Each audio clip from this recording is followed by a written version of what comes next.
All right, friends, we are back with the Empathy Dojo, day 3 for this week. This week, we're working our way through the REVC protocol. So in the last 2 days, we worked with rapport. And just for review, we worked with just noticing, well, what do we do instead of rapport? Instead of empathy first, we go to being an advice columnist or things like that. So we're really just learning to attune ourselves to rapport. And that links this week with last week, because last week was all about creating this sense of presence, self-compassion. And that is that same sense of rapport. So whether you call it presence, whether you call it empathy, we were calling it compassionate connection last time. It's all talking about the same thing, belonging. So last week, we gave you a slogan, which was empathy first. And I hope you have utilized that slogan. It's been a very powerful slogan for me. This week, I want to give you a new slogan, which is presence heals. Presence heals. So when I say presence heals, that's what we're talking about, this sense of rapport, the sense of unconditional positive regard, whatever you want to call it. So I was inspired to share this mantra with you, this slogan with you, because yesterday I was listening to an audiobook by Stanislav Grof, who's the founder of holotropic breathwork. And they're talking about various case studies of people, who just had these terrible issues, waking up depressed, other physical issues, and going through either psychedelic therapy back in the day when they started their training, or using the holotropic breath work, and being able to resolve some of these just really painful conditions. And what you find in that type of work, what I was taught when I was trained as a breathwork teacher, what you'll find in a lot of trauma healing is that the healing we mentioned before, I believe in this course, healing basically is akin to integrating. We need to be able to integrate that. And what causes that integration to happen is the sense of presence. So when we're pushing things away and aside and repressing and things like that, then we don't actually get to heal and integrate them. When we can cultivate this sense of spacious, compassionate, loving awareness, things can come up in an environment where they feel safe, and that spaciousness around it actually allows them to integrate. So this is a big secret of some of the most advanced meditation schools. For those of you who study Qigong with me, this Empathy Dojo is part of the second level Qigong practitioner course. Well, because in Taoism, there's the alchemy of the emotional energies. And you could visualize all kinds of stuff, the green light, and there's a jewel over here, and things turn into tigers and stuff like that. But the active ingredient is presence. What allows you to alchemize the emotional energies, make them fuse together and transform, is the quality of presence. If you don't have that, you can visualize the most advanced visualizations ever, and it doesn't actually do any real alchemy. One idea behind this is when you hold this sense of deep, open presence, things come up, and then in the space of that presence, they actually dissolve and open. And what many practitioners find is that underneath whatever's coming up, the stories, the challenging emotions, physical symptoms, things like that, often there is a life force energy that's trying to express itself. So this goes right into today's topic, which is about our emotions. So we have the R in REVC, and then the E is emotions. All are valid. Emotions, all are valid. And the main point I want you to find here, we'll come back to presence heals. The main point I want you to note is that there are no unhealthy emotions. There are no unhealthy emotions. And different people use this word in different ways. So let's describe how I'm using it. Emotions, as I learned the Latin, comes from e mover, which means to move out, to move out. So when we are grieving and we cry, it can actually be felt that you're moving the living energies from within to the surface. Anger, very similarly, we can feel that energy moving outward. And you can think about this etymology as descriptive of what emotions are doing. Emotions are the voice of our universal needs. They're the voice of the universal needs, or you could think of them as the living energies in our body. So these are two frames that I'd like to offer you to explain why there are no unhealthy emotions. So this is great. I thought last week maybe we didn't get enough bullet points. Maybe it was just me riffing too much. So today there will be plenty of little bullet point things. Presence heals. There are no unhealthy emotions. The emotions are the two frames I'd like you to play with are they're the voice of our universal human needs, and they are the living energies arising within us. So when we think about it in this way, well, we might need to mourn a little bit. And it's a good thing that we know that mourning is healthy, or we might be in danger of suppressing that. Because if we look at how some of us were taught to deal with emotions as young people, we might have some notice some of the challenges in that. So, for example, a phrase that came to my mind when designing this particular lesson, there's no use crying over spilled milk. Did you ever hear this one? There's no use crying over spilled milk. And this is like, you might say this to a kid or something like that. And the problem is there is a use in crying over spilled milk. You were shocked, or you didn't meet your values for being careful. Little kids are trying to learn how to use their bodies, and then they might get in trouble for not being able to use their little tiny bodies properly, even though they just got it. They just got this body. They don't quite know how to handle it, and you're carrying some milk, or insert whatever in your non-dairy. They're carrying a hemp milk or something like that. So you spill the milk, and now they're afraid of getting punished. So there's a big use in crying over spilled milk, because the living energies of the body come up, and crying, shaking, shouting, all of these things are ways that we diffuse these mobilizing forces in our being. Our emotions are primarily ways of diffusing the mobilizing survival energies that arise in our being.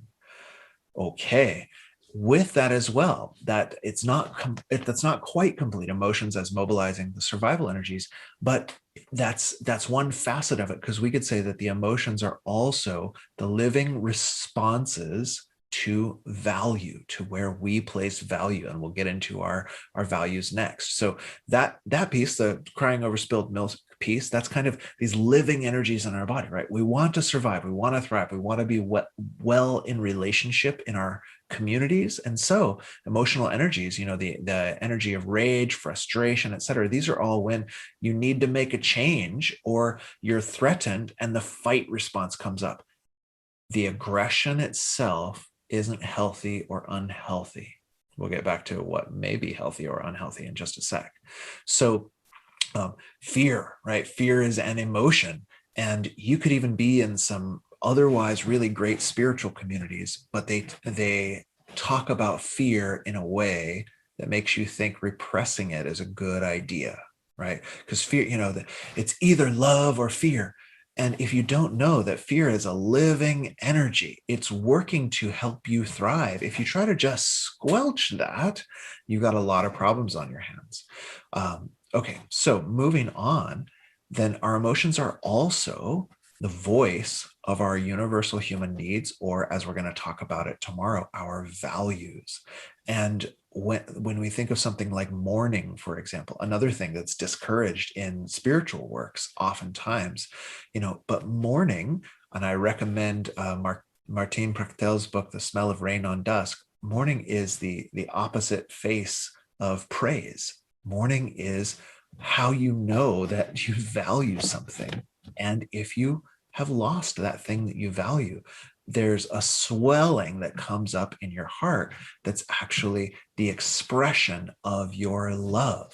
Now, in Taoism, later we say, that grief, which can be the kind of stuck version of it, when we're stuck in grief, we're not moving healthfully through, which comes from accepting these emotions and loving them, or getting external support, getting someone else to help us love them from outside.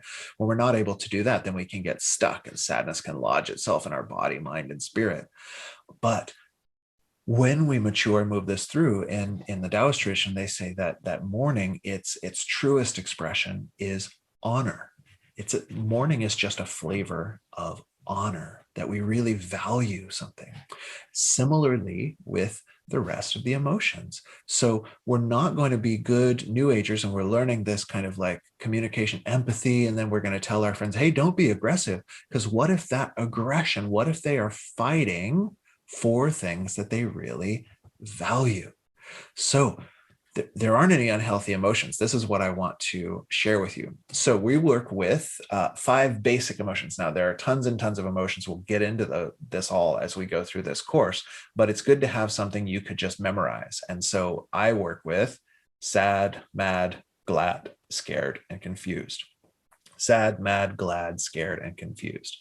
And one of these, glad, is an enjoyable emotion, right? The rest of them aren't always enjoyable. Now, if you are a goth kid like me and you loved a rainy day and to feel kind of morose, you may have learned to like feeling sad. Some people who got the man training in our culture are addicted to feeling angry. They may not like it, but they may be addicted to it. But for a lot of us, there's a kind of part of this cultural trance is that when you feel glad, that one's okay, that one's healthy, and the rest of these are not healthy. It's not good to feel scared. The only thing we have to fear is fear itself. And then don't feel sad. No use crying over spilled milk. And hey, go to anger management. Oh, and then confused. Well, try.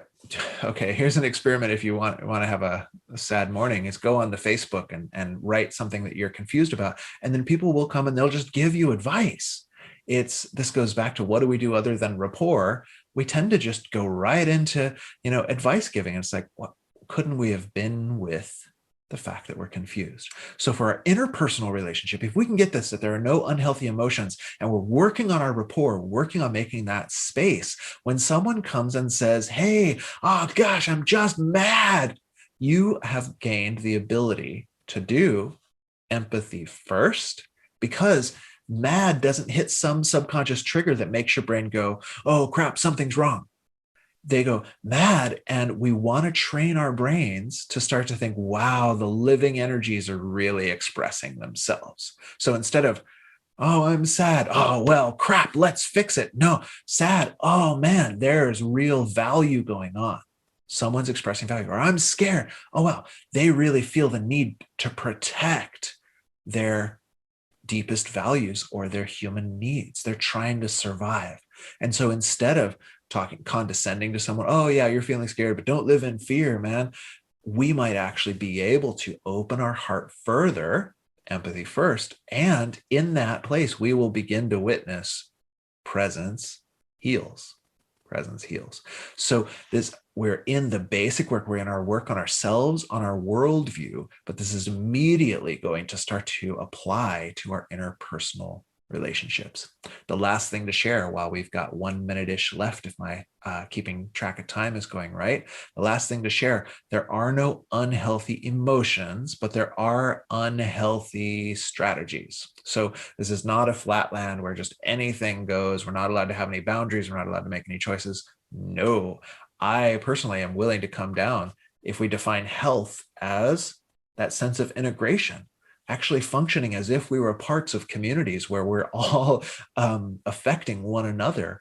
Then health within is being integrated within, but health without is being actually in a harmonious relationship with all our relations. So there are unhealthy strategies. There are ways of expressing anger that can hurt others and thus are irresponsible. There are ways of expressing sadness that can hurt yourself and are irresponsible. So we're not going so far, this is just a little addendum, we're not going so far as to say that all the expressions of emotions are healthy, but the emotions themselves are always healthy, and healthy, yes, healthy, and the emotions are actually always valid. So we'll get this next week, but when somebody comes and says, oh, hey, I'm feeling sad, you're not allowed to say, no, you're not, right?